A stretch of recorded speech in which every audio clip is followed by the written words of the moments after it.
All right, ready? 5, 4, 3, 2, 1. Hey, everybody! Welcome to another webisode of the Lovin' Black Love Show. This is your host, Dion Chocolate Thunder Baboom Joseph, and this is my beautiful wife, Tosha Joseph. Welcome to another Lovin' Black Love Show, everyone. Hey, getting close to the new year. 2013 is coming up, and I know everybody's made their New Year's resolutions. We're going to talk about one, which is the basis of the show, but I have some resolutions that I'm going to get off my chest. Okay, as you can see by the shirt, I'm wearing my CJ's Functional Fitness shirt. CJ happens to be my twin brother, and he is the world's greatest personal trainer. Saved a lot of people's lives, got them back into shape, healthy, whole.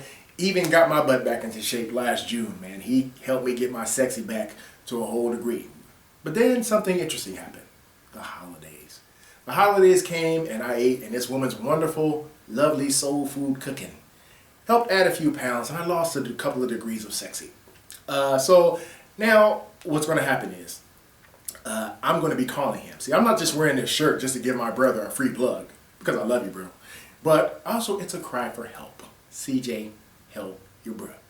But anyway, CJ's Functional Fitness, great guy, great trainer, www.cjff.org. And now let's go into another resolution that I want us all to partake in. And goes along with the title of what the show is. Basically, today's show is about, for goodness sake, speak.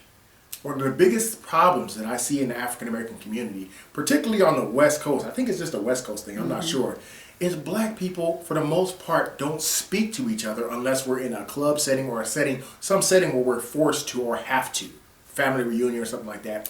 But for the most part, I don't see black people speaking to each other.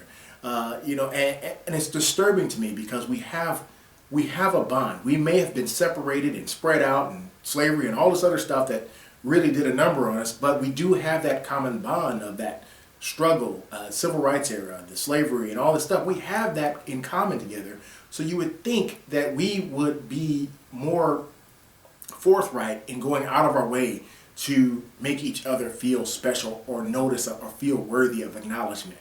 And that's missing today, babe. What do you think? No, I agree 100%. I think we should at least be cordial enough to one another to speak. I think it is a West Coast thing, I think, and not only a West Coast, but primarily so. We've been in the South, and the black folks in the South are nice. They speak, I found myself being caught off guard, like, do I speak? Do I not? And that's what really made me notice the difference is because we walk past black folks and they're like, hi. And hi, I wasn't used to that. I'm not used to that out here. And that's sad. Even the racist white folks spoke. Hey, Negro. Hey. Nobody called you a Negro. Well, I'm not going to say that. No one called you that. Hey, howdy. No one called you that. No, but it's just weird. It's just weird that on this side of the continent, I don't know if it's something in the water, but look, there is enough hate going on in the world, and it seems the only place that African Americans are relating to each other is in the bedroom. The Jazz Fest. You go to a Jazz Fest out here, people are going to speak. But outside of that, they really don't. And it's a sad thing. And you brought up slavery and all of that. I don't think a lot of young people are aware of where we come from. I think older people speak. If you find someone in their 70s or 80s, they see another black person, they're going to speak. But for the most part, younger people, out here in schools, they talk about Rosa Parks, Martin Luther King, and Malcolm X. That's it. You get 3 pages and you split them by, in threes. It's almost to me like it's like there's a fear of each other, I don't think fear. I say a dislike. I feel like self-hatred, you think? Yeah, I feel like there's a level of self-hatred and competition, and anytime you see, and again, this is not racist at all, but it is true out here. This is in our experience, is that someone of another race, an Asian person, or even if you go to a store and the cashier is black, they will speak to the white person in front of you, the Asian person in front of you, and you get up there and it's like, hi, welcome, and it's just like, hi. And so we just generally, I think maybe we've been taught or conditioned to treat each other badly, or have accepted that bad treatment. And so we just do it, and now it's like taught and it's passed down.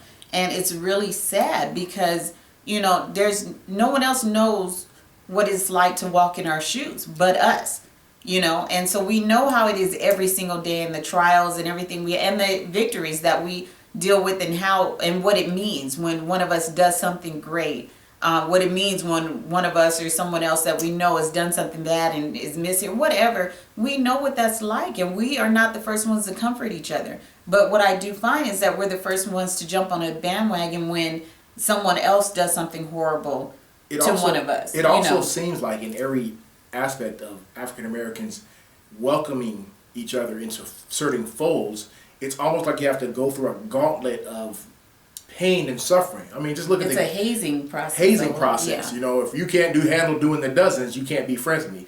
Just look at the gang lifestyle. You know, you can't be accepted into our gang unless I kick your ass for about 15 minutes. Right. You know, it's just a horrific thing. You know, to where, you know, oh, I can't be comfortable with you unless you're in the gutter with me. Right. You know, it's a bad conditioning. It's and I mean, I went through that even firsthand. You know, for a lot of years I did emergency dispatching, and going into my first experience going into that place, it was not a nice experience. People didn't speak, unless with the exception of who I was assigned to that was training me. People didn't speak, and they all looked just like me. That's the cool thing, is that I went in a place where I should feel at home and feel like, okay, I'll be taken care of. But instead, it was like an initiation process. And so they didn't speak. You had a couple of people, even supervisors at that time, that were just so negative and yelling and wanted to call you out on the floor. And it was really, in the training that was provided, in addition to that, it was a let me see if I can punk you mentality. So if I can punk you, if they were able to punk me, then they treat you a different way. If not, then you're in and you're cool.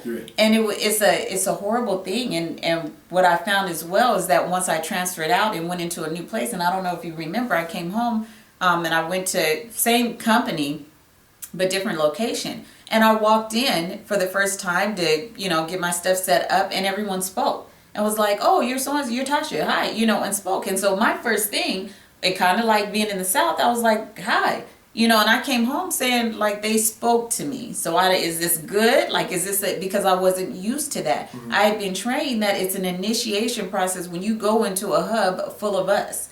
And it's a sad thing, and it shouldn't be like that. We shouldn't have to fight each other to maintain solid ground, you know? Yeah. You know, also not just in just common greetings with just different black people you see every day. And first of all, I have to interrupt and say that, look, we're not racist at all. We want you to treat everybody, white, black, Hispanic, whatever, with decency and respect. But we're just noticing a problem within our own culture. We gotta take care of home. We have to take care of home to a degree, and really learn to love ourselves, because it's really, really a huge problem. I'll never forget, I was walking through one of the major markets. After I go to the gym, I like to go and get this aloe vera drink. I love it. Aloe vera juice is delicious. And I would see this woman every day. She was in there. I don't know if she worked there. I wasn't sure. But every day I would walk by her and I would speak. I would say, "Hey, how you doing?" And she would look at me, and she'd put her eyes down and keep walking. I'm like, what the? It's like, what's wrong with you, girl? Right. Every day I said, you know what? Maybe she didn't hear me. The next day, "Hey, sister, how you doing?" Okay. And then another day I gave her a compliment. So, "Hey, your hair looks really nice." She was like, and she kept on pushing. I was like, "Oh, what the? Is there a booger on my face? I'm not trying to get with you, girl." Now, one day I saw her in the store, the same store, and she was walking with a group of her friends. She had about 5 female friends that were with her. And I gave up. I basically said, "Bump it, I'm not speaking to this girl. I gave her all I had, forget her." So as I'm walking, she initiates like this. "Hey, big dog. Hey, big dog." And I'm like, and then all of a sudden her and her 5 friends start barking. I'm like, awful. Like, what? I didn't even know how to respond to that. What do I go? Meow. I mean, but if I would have done that, that would have raised a whole bunch of questions about Big Dog right here. Yes. Yeah, but why does it take you hanging out with your 5 friends to be able to speak to one man? You know, come on. You may be missing out on a good friend. You may be missing out on your soulmate. You know, now I wasn't even trying to get with her, but for goodness sake, speak to each other. Let's teach each other how to just, at that initial phase of meeting each other, when you're passing in the street or it's when you're coworkers, look, let's treat each other with respect and dignity. I mean, it's just so important. And, you know, you got to do it. You got to do it. Look, if you're a guy and you see a black woman, look, our sisters need encouragement. They need to know that they're beautiful, because let Hollywood tell it in the whole world, they're not the standard of beauty. Not the standard of beauty. We should be the ones. But we actually are. We actually I are, agree. because Hollywood tries to look like us with the injections and all that. I agree. But in plaques. Go ahead. I agree. But as black men, it's our responsibility that if we see a sister, I don't care if she's got an attitude, let her know something beautiful about herself. I was in a gas station. I made a vow to myself that I was going to speak to every black woman I saw one day. And I was in a gas station, and this sister, you know, no, she wasn't the most attractive thing in the world, but she was pumping her. She had her hand on her hip, and she was pumping her gas, and she had an attitude like, I wish you would say something to me. I didn't care. I walked right up to her and says, girl, your hair is the bomb. Most women don't rock their hair like that no more. I like that. That's really fly. And she was like, thank you. And She didn't know how to take it. She didn't know how to take it at first.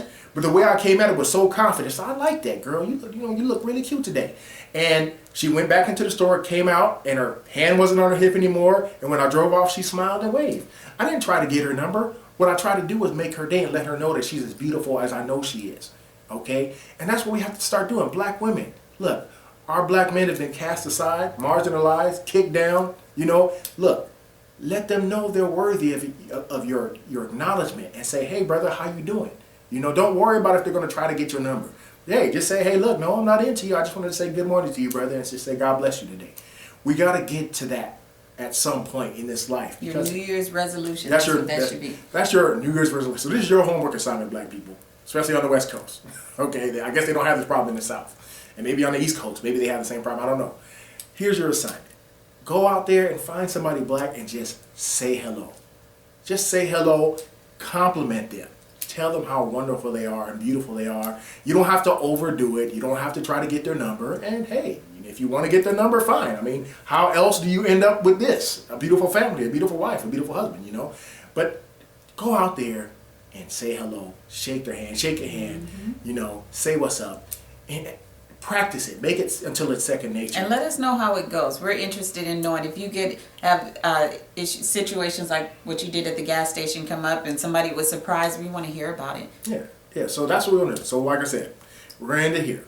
Go out there, find somebody black, and tell them how much you love them and how beautiful they are. And then go share that love with the rest of the world. Because everybody's beautiful, y'all. Check us out, lovinblacklove.com. See you next time, everybody. Bye.